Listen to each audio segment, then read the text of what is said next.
छानी प जवानी का बुझात नइखे, चाप चोली के सियानी अब सहात नइखे। बिल खेला चूड़ी पायल मारे में हानवा, गिरत असरा के पानी अब रुकात नइखे।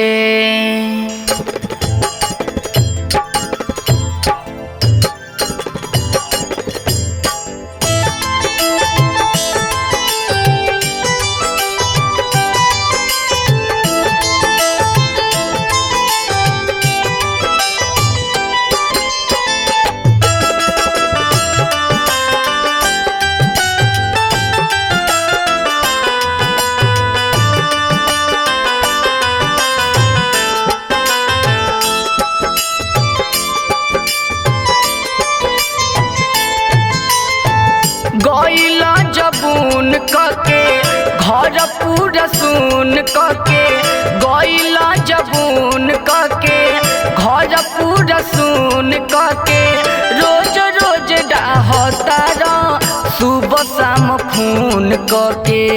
ओई बना तो मिला है, ओई बना तो मिला बेकार हो जाई। राजा लागता कि देवर से प्यार हो जाई, सोया लागता कि देवर से प्यार हो जाई।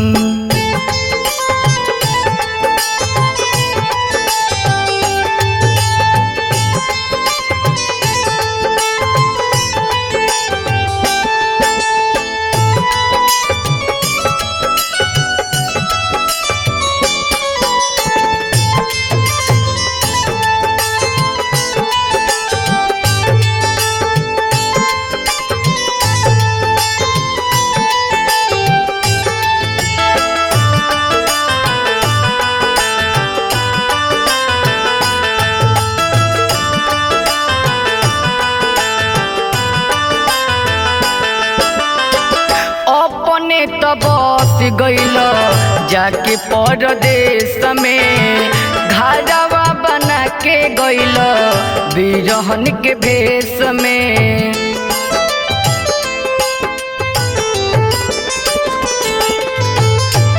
अपने तो बस गइल जाके परदेश में, घरवा बना के गइल बिरहन के भेष में।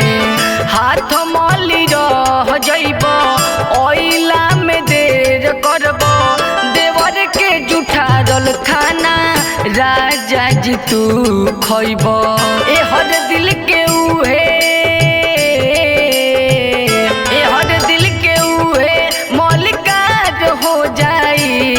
राजा लागता कि देवर से प्यार हो जाई, सोया लागता कि देवर से प्यार हो जाई।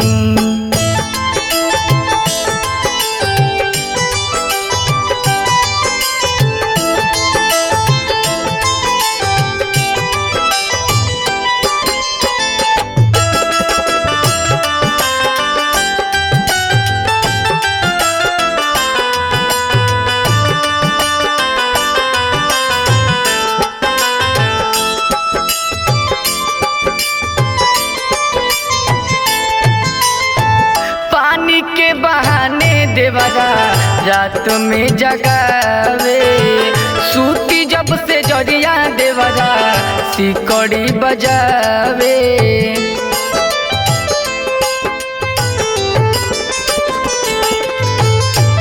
पानी के बहाने हमके रात में जगावे, सूती जब से जरिया देवरा सिकड़ी बजावे। घुसी जाला घर के भीतर मारी के सेंट तर, धइले त भरे कवारी ठीक लागे ना चोरी तोर। देवराई माही, देवराई मोहित अब हमार हो कि देव रे से प्यार हो जाई। सैया लागता कि देव रे से प्यार हो जाई।